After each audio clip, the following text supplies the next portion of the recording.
এখানে সামারের মাত্র একটু একটু শুরু হচ্ছে, এখনো পুরোপুরি আসে নাই, মানে একটু একটু নর্মাল ওয়েদার শুরু হয়েছে। ওই ধরনের গরম তো নাই, ঠান্ডাও একদম কমে গিয়েছে। তো রাত্রিবেলা ঠান্ডাই পড়ে। হ্যালো এভরিওয়ান, আসসালামু আলাইকুম। কেমন আছেন আপনারা? আশা করছি ভালো আছেন। তো চলে আসলাম একটা ডেলি ভ্লগ নিয়ে। তো এটা ছিল শুক্রবারের দিন। তো শুক্রবারে যেহেতু বাচ্চাদের স্কুল থাকে, স্কুলে লাস্ট ডে থাকে উইকলি, তো ওই জন্য আসলে ওই দিন ফ্রি টাইম থাকে, আর স্যাটারডে সানডে ফ্রি টাইম থাকে। তো বাচ্চারা বাসায় আসার পর বলতেছে চলো কোনো দিকে একটু ঘুরে আসি। চিন্তা করলাম ওয়েদারটা এত সুন্দর, এত সুন্দর, ঘরে কি আর থাকা যায়? আমরা সবাই কিন্তু সামারটার জন্য ওয়েট করি, কারণ শীতকালে একদমই বের হওয়া যায় না, এত ঠান্ডা। মানে জ্যাকেট পরেই থাকি আর যত কিছুই পরে বেরোই না কেন, বাইরে বেরোয় কোনো শান্তি নেই, এত টান্দা, তারপর থেকে প্রচণ্ড বাতাস। তো সামার টাইমটা কিন্তু এই দেশের মানুষরা যায় এনজয় করার করে নেয়, আর আমাদের দেশের কথা মনে হলে আসলে খুবই কষ্ট লাগে। সামারের টাইম মানে মানুষের জন্য অনেক কষ্টের টাইম। তো আসলে কিচ্ছু করার নেই, আমরা যারা বিদেশে আছি তারা কিন্তু সামারের টাইমটাতে এনজয় করি অনেক, সামারটা আমরা অনেক আসলে খুশি হই। যদিও আমার ঠান্ডা খুবই পছন্দ, কিন্তু সামারের টাইমটাতে আসলে ঘুরে বেড়ানোর জন্য একটা পারফেক্ট টাইম। তো চলে গেলাম একটা জায়গায়। তো এই জায়গাটা আসলে গেছি প্রায় বোধহয় 2 বছর পরে। আগে একসময় এই জায়গাটাতে অনেক যেতাম, আর এখন আসলে যাওয়া একদমই হয় না। এখানে কোনো কিছু কেনাকাটা করার দরকার হলে বাচ্চাদের জিনিসপত্র, কাপড়-চোপড়, তো ওই জায়গাটাতেই যেতাম। এই যে দেখতে পাচ্ছেন এখানে, এটা একটা মার্কেট ছিল, এখন এটাকে ভেঙে মাল্টি স্টোর বিল্ডিং করে ফেলতেছে সব। এই যে দেখেন অনেক বড় বড় বিল্ডিং। তো ওই জন্য ওই জায়গাটাতে এখন যাওয়া হয় না, প্রায় 2 বছর পরে মনে হয় গেলাম।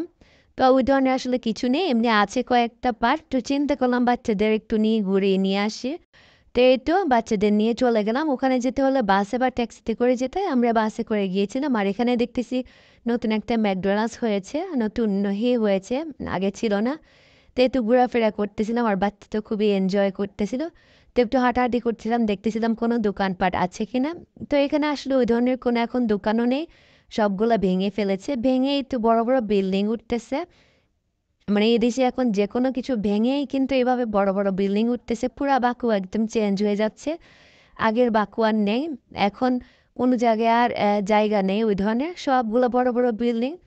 তো এইদিকে আসলাম, এখানে একটা দোকান ছিল, কিসের একটা দোকান ছিল, দেখতেছিলাম একটু কিছু আছে কিনা। না, কিছুই নেই আসলে। বললাম না, আগে এক সময় এই জায়গাটাতে অনেক কিছু ছিল, এখন একদমই কিছু নেই, একদম নীরব হয়ে গিয়েছে এই জায়গাটাতে। আর এই জায়গাটাতে আগে, আজ থেকে আরো 7-8 বছর আগে অনেক বাঙালি থাকতো। এই জায়গাটার মধ্যে অনেক বাঙালি ছিল। তো এখন আসলে বাঙালিও কেউ নেই, একদম নীরব। এই যে পার্কটাতে বাঙালিরা সবসময় আড্ডা দিত, মানে সবাই অনেক ছিল তো বাঙালি, সবাই এসে এই পার্কটাতে আড্ডা দিত। তো এখন আসলে ওই জায়গাটাতে কোনো বাঙালিই নেই, সবাই চলে গিয়েছে। তো অনেক বছর পরে আসলাম, তো ঘোরাফেরা করতেছি। আর এখানে অনেকগুলো পার্ক একসাথে পরপর 3-4টা। তো চিন্তা করলাম ঘোরাও হবে, বাচ্চাদের ঘোরাও হবে, আর ওয়েদারটা ভালো ভালো লাগবে। তো বাচ্চাদের নিয়ে চলে গেলাম ওই জন্যে।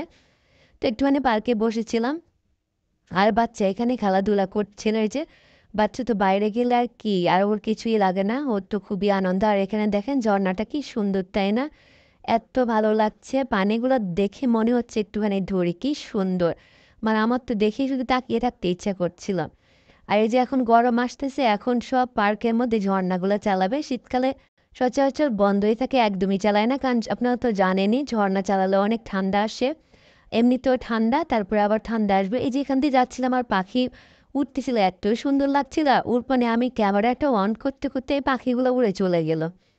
এত সুন্দর করে উঠতেছিল, মনে হচ্ছিল মানে কি হচ্ছে এখানে, মানুষ বোধহয় এগুলাকে মানে উঠতে দিচ্ছে আর কি। একদম পুরা ঝাঁক বেঁধে এত ভালো লাগতেছিল।